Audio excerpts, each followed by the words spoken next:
Real questions of our time will be built. How are you going to provide millions of Indians employment and make it productive?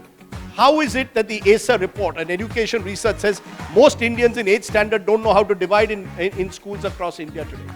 The quality of education, the quality of health. Who's debating that? We have intoxicated a generation or two with religious and cultural politics, and I blame the media.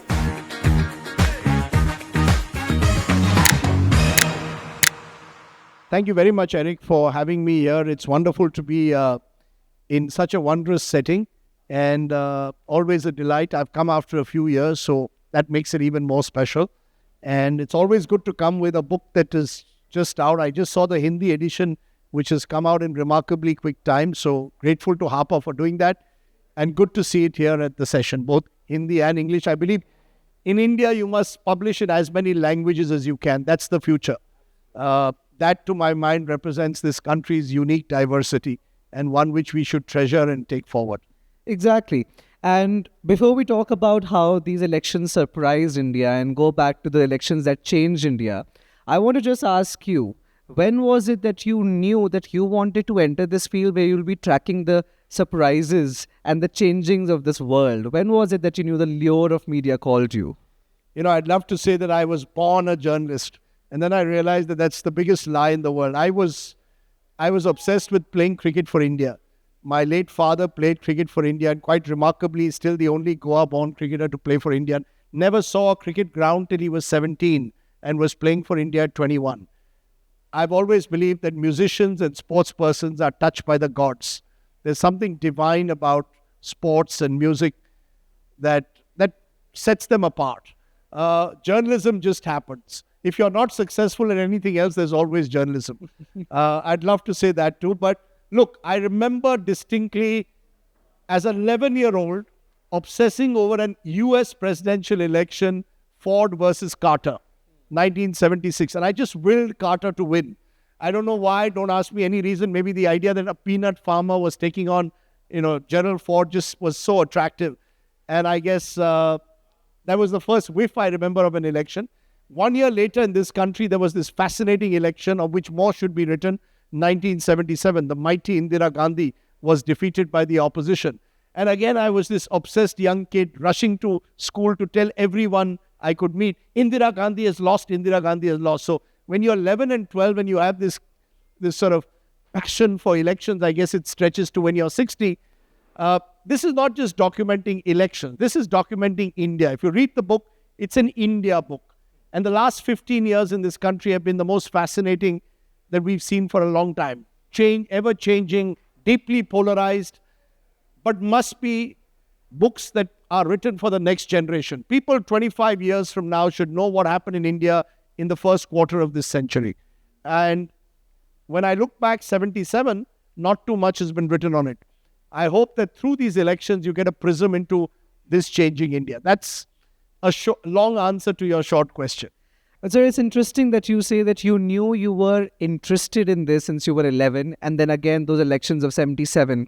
It makes me wonder whether there was also a personality-driven cult around these leaders back then as strong as it has become now. Now it's more about the strong men of politics.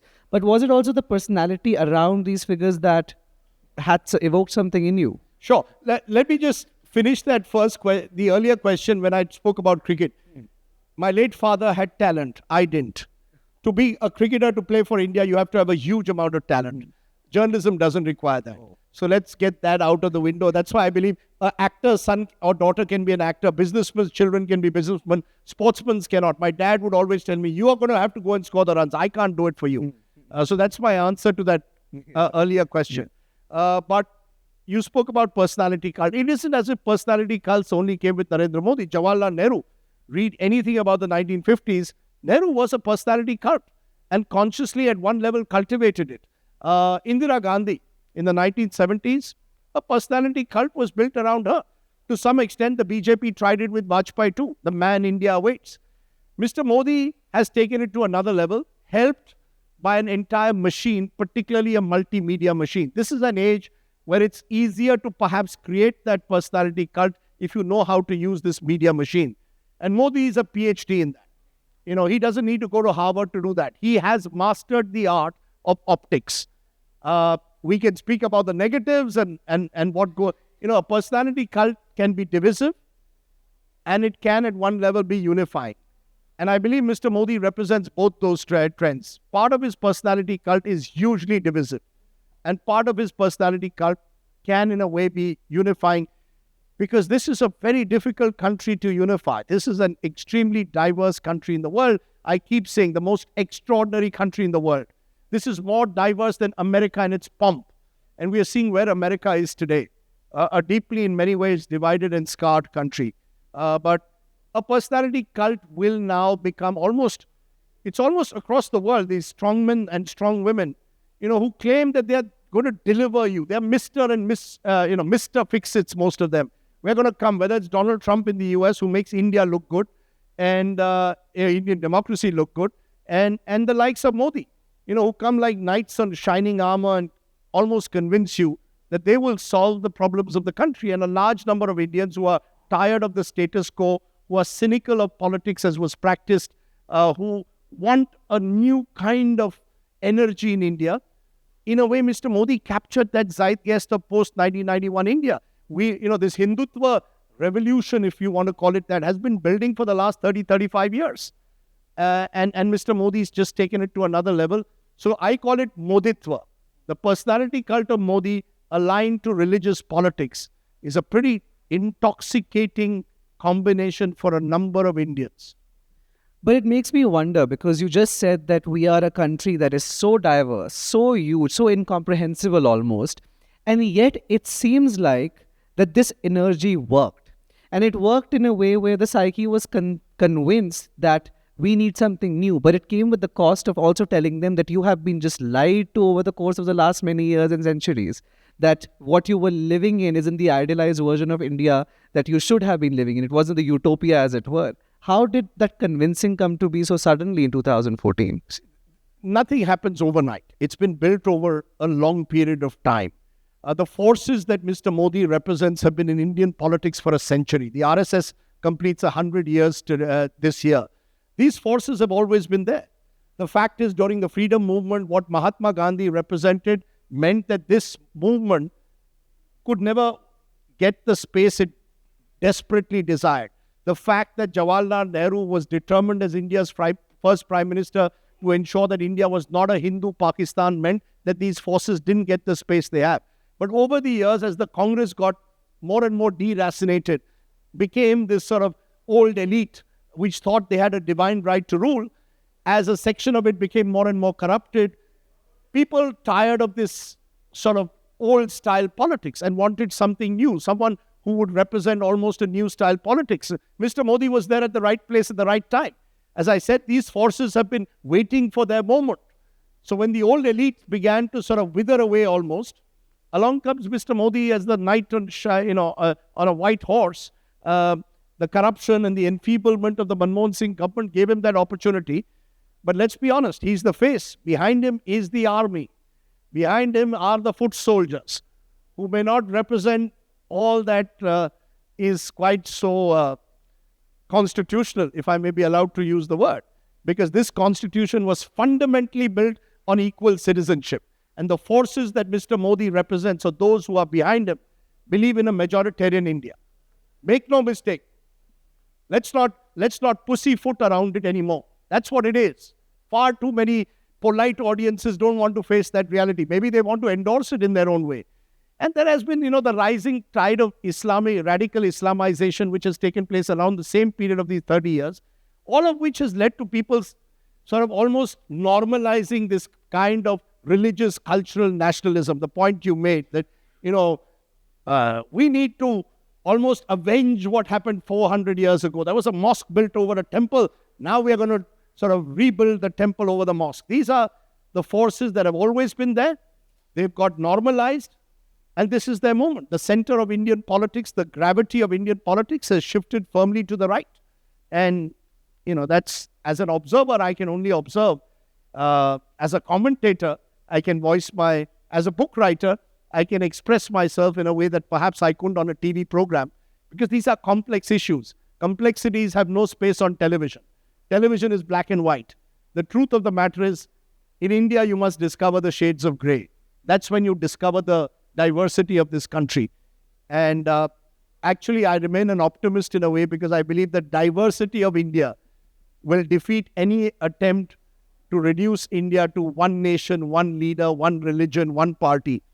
I hope. There's a lovely, my favorite Hindi film lyricist is the remarkable Syed Ludhianvi. And he has this lovely line, "Wo subha kabhi to aayegi." The morning will also come. And I believe that eventually, from this darkness of pushing people towards a majoritarian society, we will build a more diverse, plural India, which will have space for Hindutva forces, which will have space for those opposed to it. But it must be done in a manner that does not divide India, but in some way recognizes and appreciates the diversity of this country. I'm so glad that you mentioned hope, because you have been doing this for so many years. But I still find so many young people in the arts, in history, writers, thinkers, independent journalists, historians, kind of questioning it in this moment, that is there hope in moving in these areas forward? Because it seems like we are living in a post-truth world. We are living in a post-truth world. There is huge amounts of misinformation and disinformation. In fact, that is one of the threats to democracy. If democracy is going to have people in real time on WhatsApp getting WhatsApp forwards and being influenced to that, it will eventually end up undermining democracy. It's already happening around us. We are creating a nation of people who are fed a diet of propaganda, which is often vicious and divisive. But I remain hopeful. There's a chapter in the book called Stories of Hope, of people who, to my mind, also represent the energies of this country. We are 1.4 billion plus Indians. There are lots of energies out there. Not too far away, where we are from Jaipur in Bharatpur, a Dalit mother of two, Sanjana Jatav, defeated a very powerful candidate who was propped up by the entire mighty machine of the BJP. She didn't have the money that the other person had. She became an Instagram sensation. India is extraordinary. We don't recognize, we should value how diverse we are. We don't value it enough. We are a country of acceptance. You're a Muslim, please have Eid, celebrate it as you want. You're a Hindu, Diwali, Shrikhand, everything, celebrate it as you want. You're a Christian. Parsis came to India and Indianized themselves. There's a joy, diverse. So, I remain hopeful of India. This is the most aspirational society in the world. This is more aspirational, again, than United States in their pomp, which is in the 19th and early 20th century. Every Indian father and mother will break every door to ensure their sons and daughters have a better life than theirs. You've got to capture that aspiration. Modi, in his own way, did. But therefore, eventually, if you have to challenge him politically, you're going to have to provide a narrative that's just as compelling. Part of the reason why Mr. Modi is so powerful is because the opposition is so enfeebled. You're going to have to provide compelling narratives for India's young. And let me add, India's diversity and all is very well, but the danger is that demographic dividend can turn into a demographic disaster. We have millions of Indians who are not just unemployed, but unemployable. And governments must recognize that, and they don't. They are feeding you on this religious identity because they don't want to answer the real questions of our times. The real questions of our times are not religious or cultural identity. The real questions of our time will be built. How are you going to provide millions of Indians employment and make it productive? How is it that the ASA report, an education research, says most Indians in 8th standard don't know how to divide in schools across India today? The quality of education, the quality of health. Who's debating that? We have intoxicated a generation or two with religious and cultural politics. And I blame the media. The media has a huge role to play.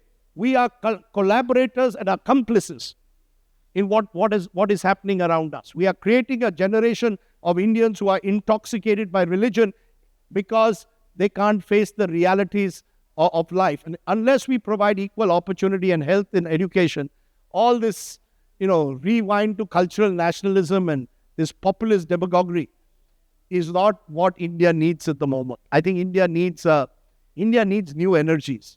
And I'm hopeful that in a country as diverse as ours, in India, what is 20 years for a millenarian country? It'll happen 20 years from now. I'll come to hopeful again with the word that you use in your latest book, Surprised. But I want to just touch on media again, because you said that you blame the media too throughout our lives, especially in school, especially reading political science, the first thing you're taught, media, fourth pillar of democracy. And now it just seems like that fourth pillar is crumbling on its own weight. So is independent journalism, the digital ecosystem, the way forward? You're asking a question that's coming to the heart of my existential dilemmas at the moment. Yeah. As a journalist for 36 years, I've written a 500-page book. There are 35 pages on the media in the 14th chapter. I know tons of people who are turning to the media chapter first, particularly my colleagues or people in my peers who want to know what has Rajdeep said about us in a way. We got to look in the mirror. And the aim is to look in the mirror and not see such a very beautiful picture of ourselves. Independent media, half the mainstream channels are run by cronies of the government. Businessmen whose business is dependent on government discretion. Infrastructure, oil, telecom, these are the sectors. How will you create an independent media with such people running most of the mainstream channel? Ownership is a huge problem, right? But at the same time, and I come back to the diversity, technology provides many more opportunities. You've got lots of young people. I know young Dalit influencers building their community websites, getting 10, 20 lakh views to every video they do. There are a lot, So while I lament the manner in which mainstream media has succumbed, but I saw an editorial in a paper I worked for. I cringed and was angry. The Mahakumbh Stampede tragedy was compared by the editorial to Alzheimer's. And we were asked to put a context to it. That don't forget how many people die of Alzheimer's every year. What kind of shameless apologists exist in mainstream media today? I don't know whether the owners told them to write it, but a number of editors have become little more than news managers. They want to manage the environment. I was very privileged. I grew up, I came into this profession in the 80s. I was at an editorial meeting in 88.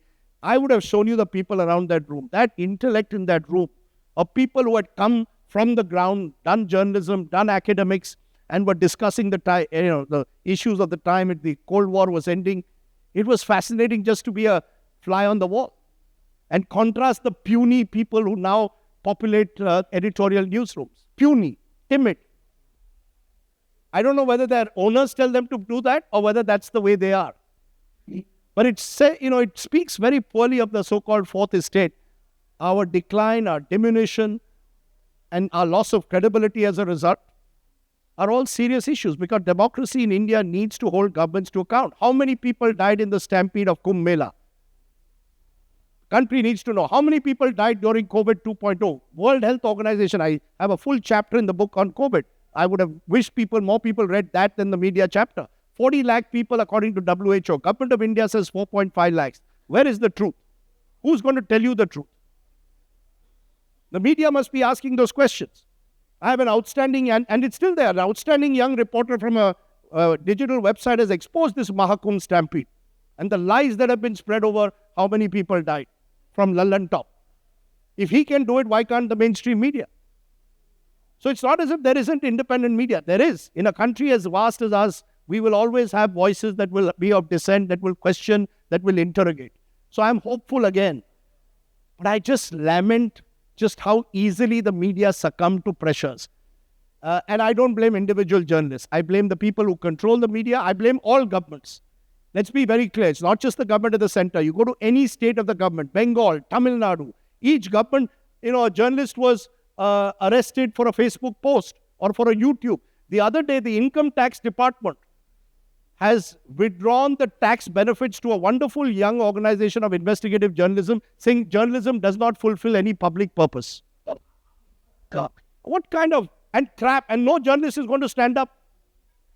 Why will you not stand up? What kind of backbone do you have? You shouldn't be a journalist then. Become a PR consultant to the government or whichever government. Stand up. It's not so difficult to speak up. History will not forgive journalists who don't speak up. I am very clear on that. 30 years from now, people will know who spoke and who didn't. I agree with you. And I think how you said, ke subah tab aayegi, do you think that when you use the word, the elections that surprised India, that word surprise was also capturing a glimmer of hope? Yeah, of course. Look, as I said again and again, you've got to be hopeful in a country as diverse as India. I think there should be checks and balances. Democracy, whoever at that moment captures the public mood, good luck to them. Come through the democratic process. But I think what's happened in recent times, and it's not as if this started only in 2014, whoever is in power increasingly misuses the power they have. I keep saying, Angrez chale gaye, apni aulad chhod gaye. The colonials knew how to use their authority to subjugate an entire people for more than 200 years. And today's politicians have become our rulers who use, for example, the police as their private army in state after state. And therefore, it is difficult for an average citizen or even an opposition party in India to have a level playing field. Imagine if, is it as if money laundering in India only takes place in opposition ruled states? The enforcement directorate is not present in any BJP ruled state. Politicians get arrested just before an election for something that happened 2 years ago. The Congress party, opposition party, weak as it is, bank accounts frozen 1 month before the election. Bank accounts of the main opposition and an income tax notice of 93 sent to them. No protest. Is it a free and fair election then? So, given all that, given the toxicity of religion, given the personality cult, given the fact that it's not a level playing field, money power, media power, agency power, institutional power, you still didn't get a majority. Surprised us. You said 400 par. There are two ways to look at an election. One is that the BJP defeated anti-incumbency. Most sitting governments across the world lost. Whether in the United States, the Biden-Harris combine, or Rishi Sunak in the United Kingdom. In India, Mr. Modi won. Good luck to him. He's an extremely hard-working politician, 24/7. But the fact that the people of this country, I don't think the opposition was not good enough to win the election. But the people of the country somewhere said, we need a coalition. I think the people of this country want a bit more from their politicians. They are fatigued. COVID has changed a lot of minds. People are very, very fatigued at the bottom of the pyramid. They've had stagnant incomes. They've lost jobs. And I wish those in power across the board showed more compassion to them. It's missing. But it is exactly these stories of your observations, your capturing the mindscape of this country that your recent book captures, which I urge all of you to get a copy of and all of you to read. Thank you, Mr. Sardesai. I just want to say one last thing. We have become so polarized that even if we have this conversation, people will come out of this conversation, are you anti-Modi? It's not about individuals. We are divided even in WhatsApp groups. This country's greatness lies in a lovely Hindi word called samvad, dialogue, conversation. This country was built on having conversations with people across the aisle. Atal Bihari Vajpayee's best friends in parliament were from the left. They used to go and watch movies together. Jawaharlal Nehru told the Indian ambassador in the US when a delegation with a young Vajpayee was sent, take care of this man, introduce him to, he has promise. Please think about this. That was the India. You and I can have differences. We're not enemies of each other. तुम अपनी बात रखो, मैं अपनी बात रखूं, कारवां आगे चलता रहे. That is the magic of India. So I hope, and that's why I believe you must write books, because books provide you an opportunity to have conversations. Television provides you an opportunity only to have confrontation. And confrontation is not the way this country can move forward. This is I'm sorry I keep reiterating this, because I genuinely believe as you travel across this country, you realize the people of this country still want to have conversations. Our leaders have made us them versus us. And once you get into them versus us, you're on a very slippery road that can lead to authoritarian tendencies. And that's not what India is meant to be. India is not meant to be, an electoral autocracy. And that's why, in a way, you're right. The hope is that maybe this election verdict brought a lot of arrogant politicians who took their voters for granted down to earth. And I just hope that they get more connected with the people of this wonderful country. And the people of India deserve more, better. This is you go on a train in Mumbai, everyone crushed at rush hour, like sardine.